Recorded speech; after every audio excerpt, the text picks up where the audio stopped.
Hello, I'm Ben Gorsen, and I'm with my grandmother, Harriet Gorsen, and today we'll be talking about our family's history and the diversity of Judaism in California. So I'd like to start off with talking a little bit about the facts of Judaism in California. So there's over 1.2 million Jews in California, of the roughly 7 million Jews in the United States, and of the 14 million Jews in the world. So it's basically California is the third largest population of Jews in the world, Uh, about 3%. the few people I know in California do happen to be Reformed Jews, as I am.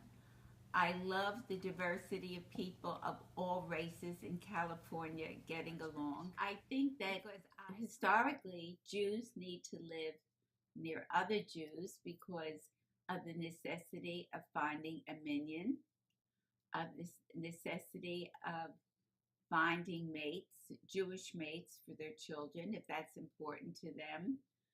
And usually Jews move near a synagogue. So there were other Jews in the area. So, Dad, how has the religious diversity of California influenced our family?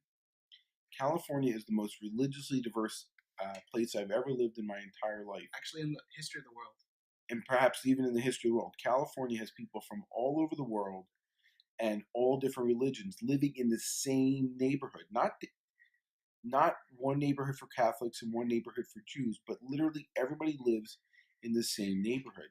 On the same block, you get people who are Mormon, Jewish, Catholic, Protestant, Muslim, uh, a Hindu, Taoist, Buddhist. Reflects that because in our home we have religious books and icons from every major religion in the world. So in our home we have the Book of Mormon, we have the teachings of Buddha, we have the Book of Mitzvot, we have the Bhagavad Gita, and the Quran.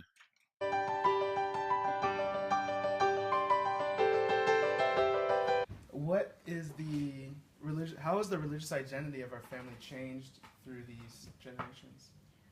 Well, my grandfather uh, came to America to escape conscription and pogroms from the Russian army and from the Russians. He started here with a push cart and eventually got one store and then another. And 3 generations lived over our grocery store.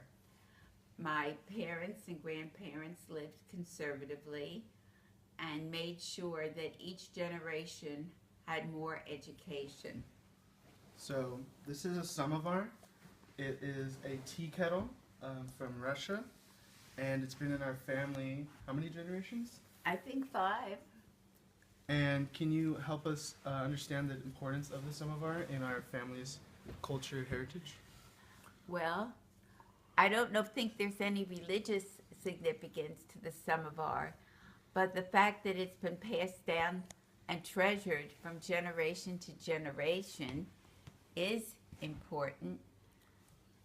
So there's 5 generations from 1878 to 2003 and present day.